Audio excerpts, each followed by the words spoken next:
Good afternoon, students. In the morning class,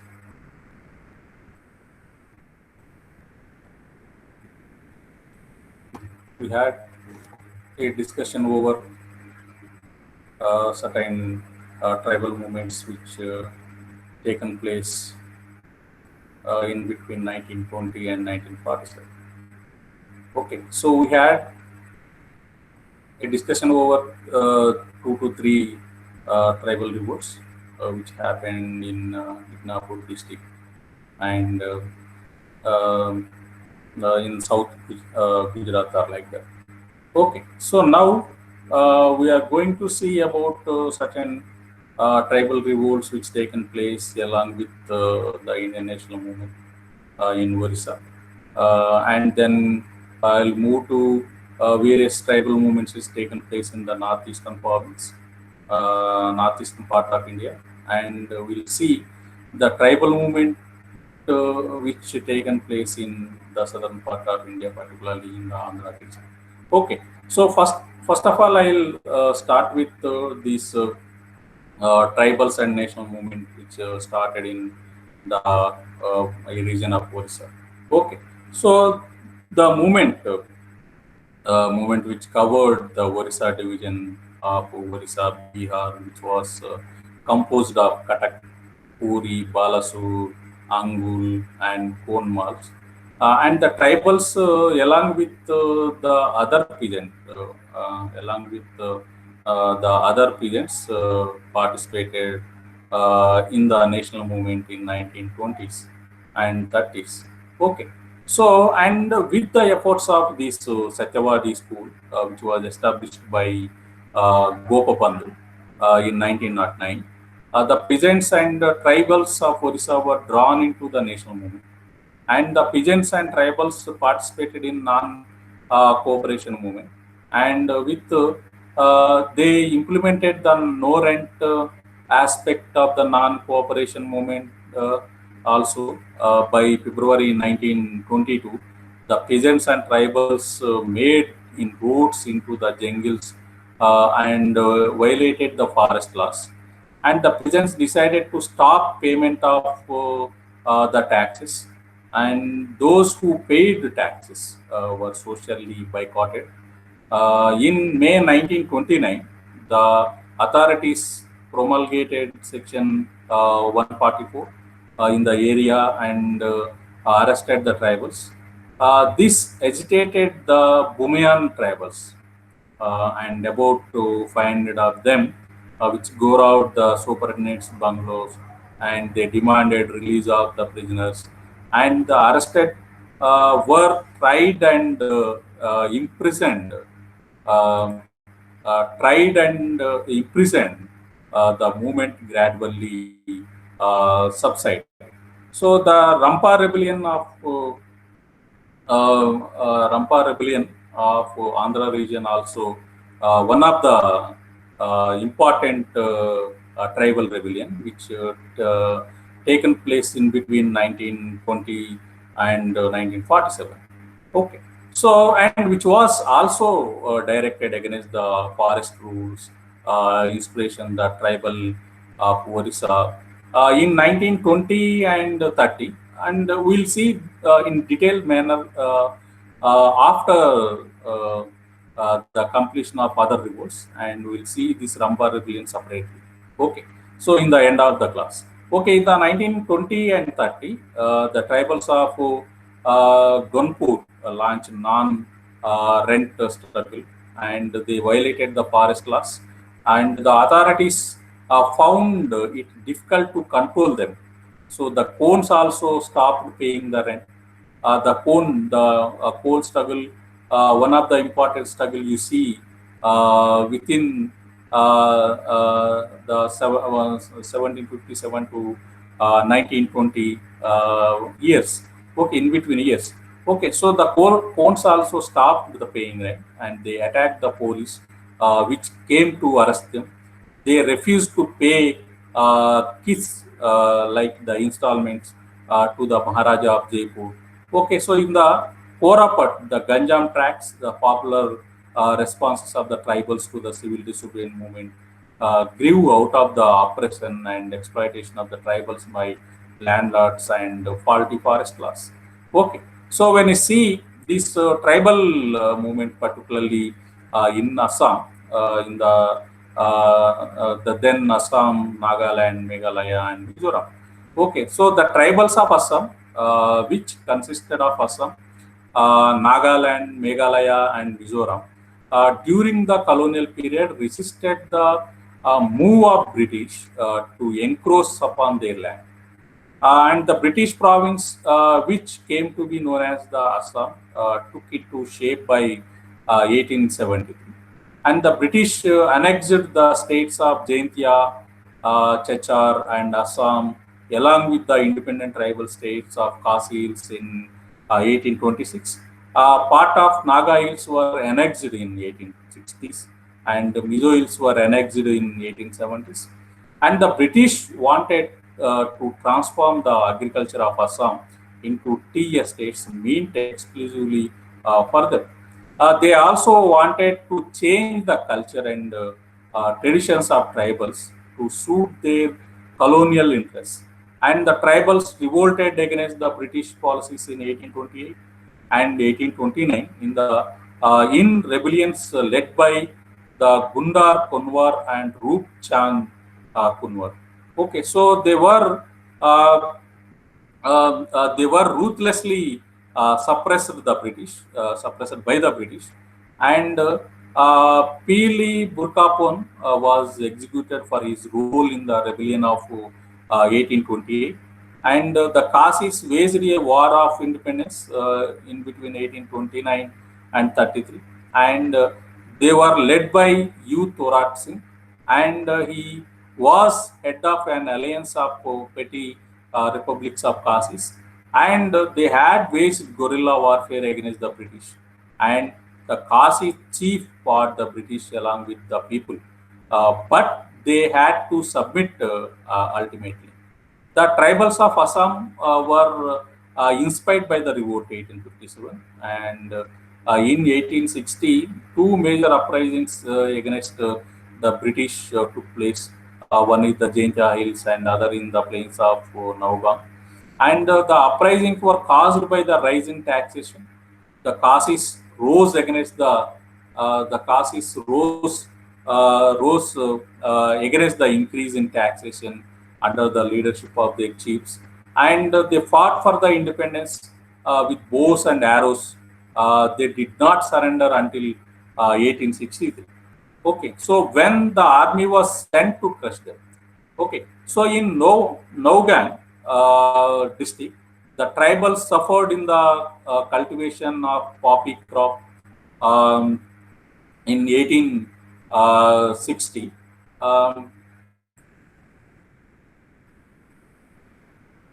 in 1860, and it was followed by the increase in the revenue, and they were also asked to pay increased taxes on betel nut and palm, and the government officials used force to collect the enhanced taxes, and the tribals of Nougang along mainly Pulanguri area revolted against the British, and they were inspired in their revolt by the tribals of Jaintia Hills who had revolted a little earlier.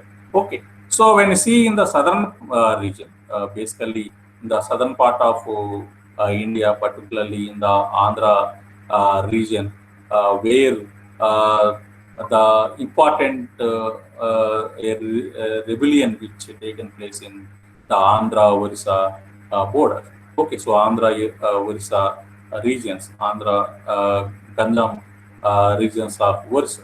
Okay, so first of all, I will share my screen regarding this Rampa rebellion, and I will give you the details about that.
Okay, so students, there is important movement other than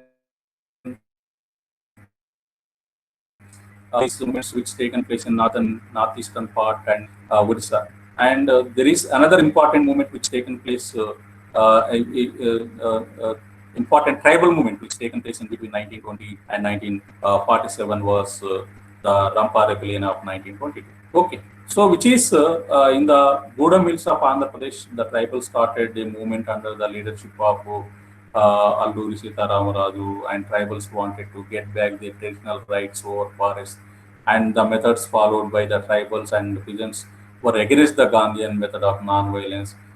They followed violent methods of struggle. Okay, so when you see um, this um,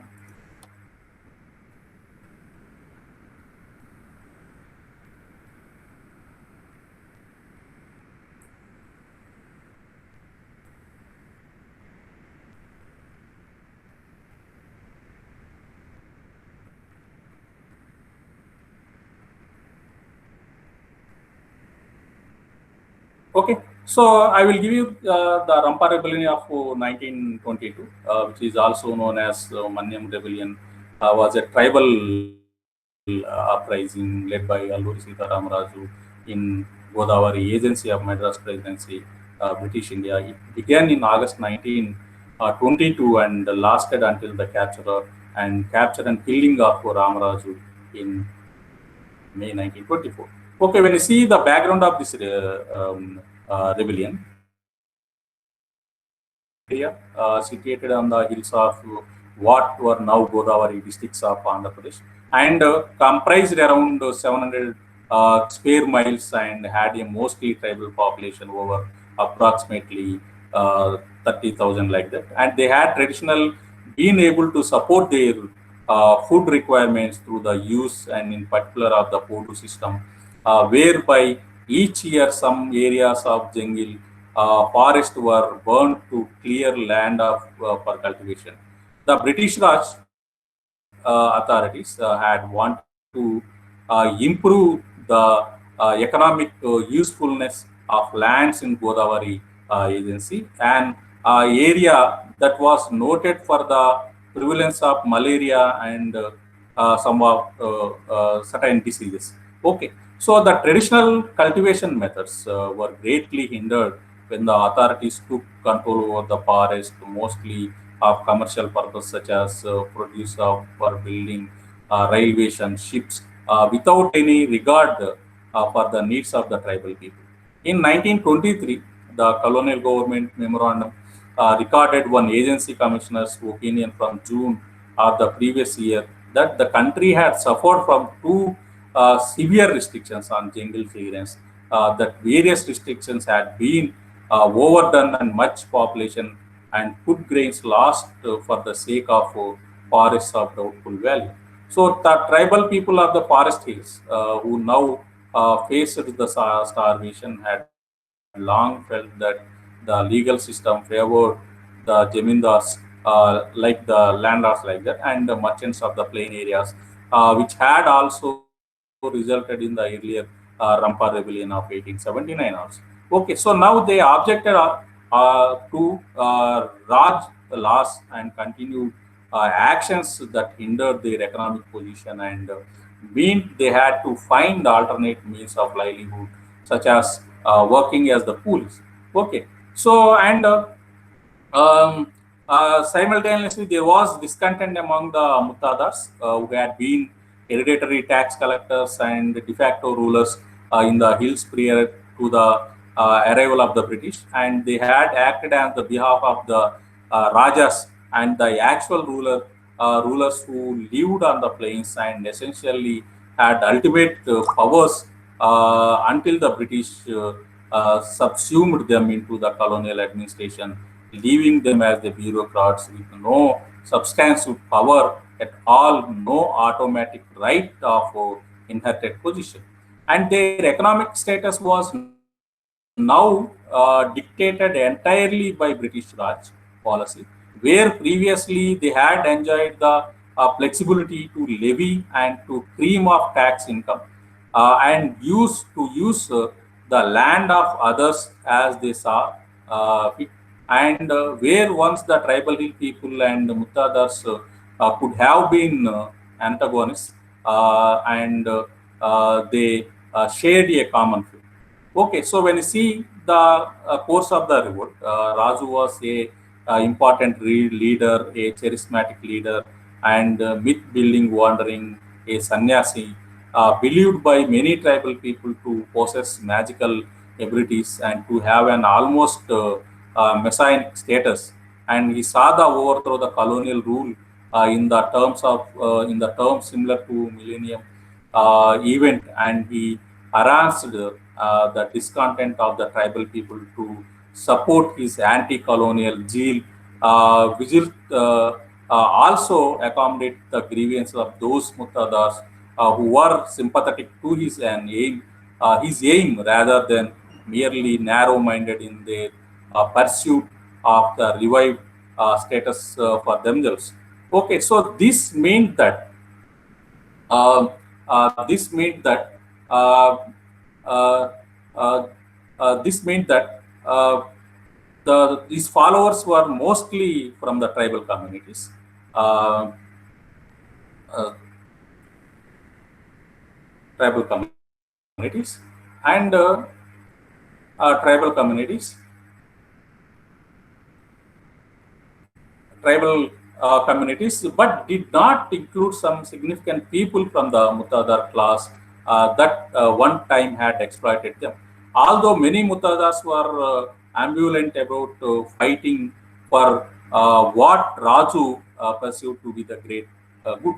Okay, so it was prevalent diseases to which the tribal people had acquired a tolerance that hindered the Raj suppression of rebellion. It took out in August 1922 and took the form of guerrilla warfare, ending in May 1924 when with the capture and shooting of Raj. Okay, so when you see these are such uh, important these tribal rebellions which started in between 1920 and 1947. Okay, so when you see such this rebellion, which is against the British Raj, and also which is also against the Jamindars and oppressive policy of British Raj. Okay, so and when you see this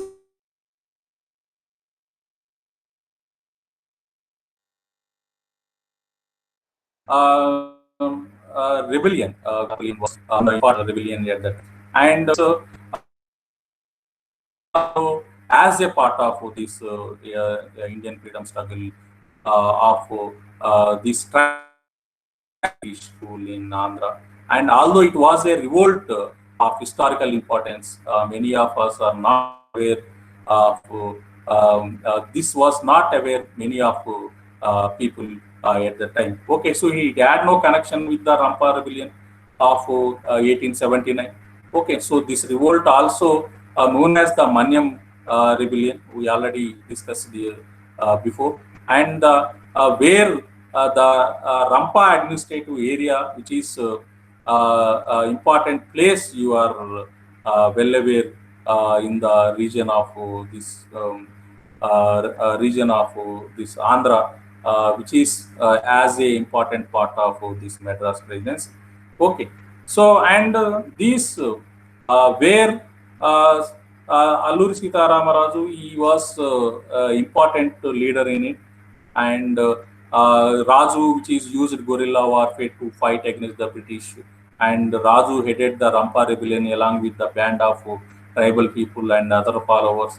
He raided many police stations like Damanapalli, Krishna Devi Peta, and Annavaram, and the fighting crowd stole many guns and also killed several police officers, including two near Damanapalli. The fight started in August 1922 and ended in May 1924 after capturing the Sita Ramaraj. Okay, so and there was a no commission of inquiry placed on the problems faced by the tribes and the reasons for the rebellion. And it was the prevalent disease just through which the tribal people had acquired tolerance that hindered the British suppression of the rebellion. Okay, so and um, apart from this, we can end with this tribal rebellion because you know well known many things regarding this Manyam rebellion because as a part of such tribal revolts in the syllabus of many competitive exams and many academic texts, you had a great idea over this Manyam rebellion also. Okay, so I have to sum up my class with some things. Okay, so which tribals form, which part of the exploited social groups during the colonial period. Okay, so before the annexation and subsequent incorporation of tribal areas in the British territories, they had their social and economic systems, and these systems were traditional in the nature and satisfied the needs of the tribals. And the social system of each community was headed by a chiefs, and the affairs of the tribal community for managing their affairs. They had to follow customary laws and traditions for managing their affairs. They also enjoyed independence regarding the management of their affairs. The land and forest were main source of their livelihood. The forest provided them with basic items which the tribals required for survival, and the tribal communities were isolated from the non-tribals. Okay, so this isolation, however, was not absolute. Okay, so having occupied the tribal territories, the British introduced policies which aimed at surviving the colonial interests. These policies were detrimental to the interests of the tribals. They ended the isolation of tribal communities and connected them with the national economy. They disrupted their relatively self-sufficient communities. The British introduced the new legal system, which proved beyond the capacity of the tribals. They created a host of exploiting classes, landlords, contractors, traders, moneylenders, and government officials in the tribal areas. And these oppressors did not belong to the tribal communities. They were considered outsiders like Dikus by the tribals, and they collaborated with the each other along with the British administration in the exploitation of the tribals. And the tribals of different regions revolted against their oppression. Their movement were anti-colonial in nature because they were directed against the colonial administration and exploiting classes. And the movements against the Dikus were anti-colonial because these classes were part and creation of the colonial structure. The tribals revolted under the leadership of their respective chiefs. Their movements against the encroachment of the forest and oppression of Indian exploiters often got linked or merged with the national movement. And the tribals used traditional weapons, mainly bows and arrows, and often turned violent. They killed their oppressors and burnt their houses. They were met with heavy hand by the administration. They were declared criminals and anti-socials. Their property was confiscated. They were imprisoned and many of them were hanged. The British were even forced to enact some land legislation. These legislations could not change the conditions of tribals. The tribal movements in India were mostly confined to regions. They could not assume the forms of an all India movement. The tribals did not lag behind other social groups as regards participation in the anti colonial movements. Okay, so with this, I have to conclude my class today, and I will meet you again tomorrow with other remained peasant movements in the phase of 1920 and 1947. Okay, so thank you, students. And I have to uh,